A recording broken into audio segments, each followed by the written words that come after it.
আমি গতকালই একটি ভিডিও তৈরি করেছিলাম যেখানে আমার একটা মনের চাওয়া টিমকে জানাবার চেষ্টা করেছিলাম আমার ভিডিওর মারফত। কি সেই চাওয়া?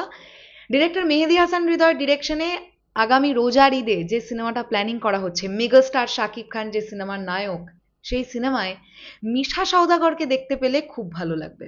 কারণ আমরা যদি দেখি লাস্ট টাইম বরবাদ সিনেমাতে মিশা সওদাগর মেগাস্টার শাকিব খানের বাবার ক্যারেক্টার দুর্দান্তভাবে পুল অফ করেছিলেন। এছাড়াও আমরা তাকে তুফান সিনেমায় দেখতে পেয়েছিলাম।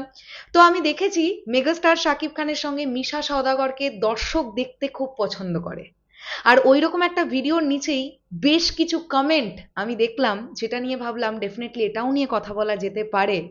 তোমরা চাইলে ফেসবুক থেকে আমাদের কমেন্ট সেকশনটা একবার চেক করে নিতে পারো মিশাজির খবরটাতে। সেখানে তোমরা দেখবে মিনিমাম 15 থেকে 20 জন সাকিবিয়ান ভাইরা বোনেরা তারা বলছেন যে মিশা সওদাগরজিকে আমরা ভিলেন হিসেবে দেখতে চাই এই সিনেমায়। হ্যালো আমার সাকিবিয়ান ভাইরা বোনেরা, চলে এলাম আজকের প্রথম ভিডিও নিয়ে। প্রথমেই বলি সকলকে ভেরি গুড মর্নিং। আশা করছি তোমরা প্রত্যেকেই খুব ভালো আছো। এই সিনেমাটা নিয়ে চারিদিকে তুমুল আলোচনা শুরু হয়ে গেছে। ইতিমধ্যেই কানাঘুষোয় এমন খবর সোশ্যাল মিডিয়ার দ্বারা রটছে যে এই সিনেমায় নাকি আবারও আমরা মেগাস্টার শাকিব খান এবং ইধিকা পল জুটিকে দেখব। এরই মাঝখানে আমার একটা চাওয়া বা আমার একটা মনের আশা আমি জানিয়েছিলাম।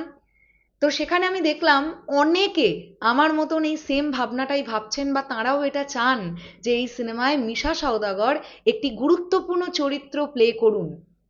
সেটা ভিলেনের ক্যারেক্টার হবে নাকি অন্য কোনো ক্যারেক্টার, সেটা তো গল্পের ওপর ডিপেন্ড করবে, বা ডিরেক্টর বা কাস্টিং ডিরেক্টর যিনি বা যারা থাকবেন তারা ডিসাইড করবেন।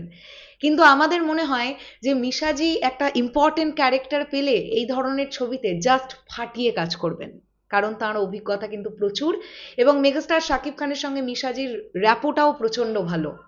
নানান সময় বিভিন্ন ইন্টারভিউতে মিশা সওদাগর এই কথাটা বলেছেন যে মেগাস্টার শাকিব খান তার ছোট ভাইয়ের মতন, এবং মেগাস্টার শাকিব খানের সাকসেস নিয়ে রিসেন্ট টাইমের বিভিন্ন ইন্টারভিউতে আমরা তাকে কথা বলতে শুনেছি। তো সত্যি কথা বলতে কি, যদি মিশা সওদাগরজিকে ভিলেন হিসেবে ভাবা যেতে পারে তাহলে কিন্তু ব্যাপারটা মন্দ হবে না।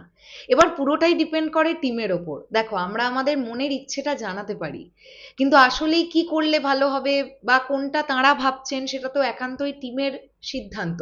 এখানে আমরা ঢুকতে পারি না। বাট অ্যাজ অ্যান অডিয়েন্স আমি তো আমার ইচ্ছেটা জানাতেই পারি ভিডিও করে। তো এটা সেই ধরনেরই একটা ভিডিও আমি গতকাল বানিয়েছিলাম, আর আমি দেখলাম আমাকে সাপোর্ট করে প্রচুর সাকিবিয়ান ভাইরা বোনেরা তোমরাই কমেন্ট করেছো যে দিদি মিশাজিকে এই সিনেমায় ভিলেনের ক্যারেক্টারে দেখতে চাই। ওয়াও, তোমাদের এই আইডিয়াটা দুর্দান্ত লেগেছে, আমার কাছে দারুণ লেগেছে। তো আবারও কমেন্ট সেকশনে জানাতে পারো যে কারা কারা মিশাজিকে এই সিনেমায় ভিলেন হিসেবে দেখতে চাও। আমি আবারও বলছি, কমপ্লিটলি ডিসিশন নেবে ফাইনালি টিম।